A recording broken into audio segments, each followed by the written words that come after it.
In Washington, of course, the argument is that it's in our strategic interest to assist Israel in this massive military way. It's in our strategic interest to do all of that. John Mearsheimer, in his book, The Israel Lobby, argues, greatly researched, that it's absolutely not in our American interest to do anything. Every time we bomb a Middle Eastern country, it comes back to bite us in the ass. 2 days ago, President Biden said at a public event, he was asked about whether or not Iran would attack us and be involved in this. And he said, I've delivered a clear message to Iran. They're not going to do anything. And 24 hours, 48 hours later, we see this. So who's running the show here? I mean, it seems to me that Biden is out to lunch. He's a puppet. He's not running anything.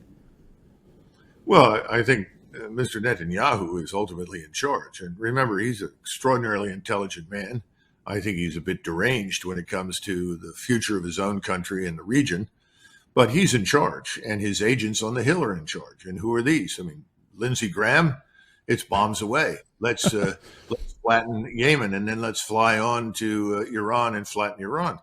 There are problems with all of these things because Iran is a far stronger, more capable, and technologically sophisticated state today than it was 30 or 40 years ago.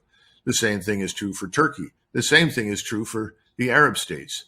There is a reportedly some sort of firefight that's gone on along the border between Gaza and Egypt, between Egyptian troops and Israelis. I don't know what this means. I don't know what will happen, but the whole region is on tenterhooks. It's ready to explode. And the people in charge in many of these countries like Saudi Arabia, the Emirates, Jordan, Egypt, they don't want a war. Of course they don't want a war. But if they don't act decisively against the Israelis, their populations will remove them. That's where we're headed. We're going to start to see governments tumble because this is a regional matter, as you pointed out at the beginning. You can't say the things and then do the things that they've done without precipitating this hostility and this response. And Iran, of course, knows we've been talking about attacking them for years. So this was a message that said, don't do it. If you do it, we're prepared, we will fight, and it will be devastating. And by the way, has anybody thought about the consequences for the oil and gas industry and the distribution of energy coming out of the region, its impact on the whole globe? I haven't heard any. Do people understand that this will disrupt supply chains, that this could tank economies?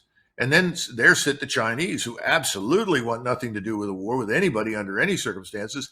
And they are acutely dependent not only on the oil and gas coming out of the Persian Gulf, but on food from West Africa. What are they going to do? I think the Chinese will reluctantly join with the Russians, and they will back whomever we attack, and ultimately probably will be drawn in some fashion. So then I worry about the nuclear dimension, which a lot of people sort of dismiss out of hand. But I'm not worried about us. I'm worried about the Israelis and their readiness to use that. And that's a fear in the region. And that fear precipitates what? The development or the acquisition of nuclear capabilities by others, the Turks, the Iranians, potentially even the Saudis. So, excuse me, this thing is out of control. We have no strategy. We haven't defined our interests. And we have always been in a position to pick up the phone and call and say, stop.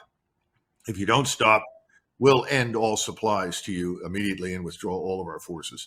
That's not going to happen because Mr. Netanyahu really is in charge.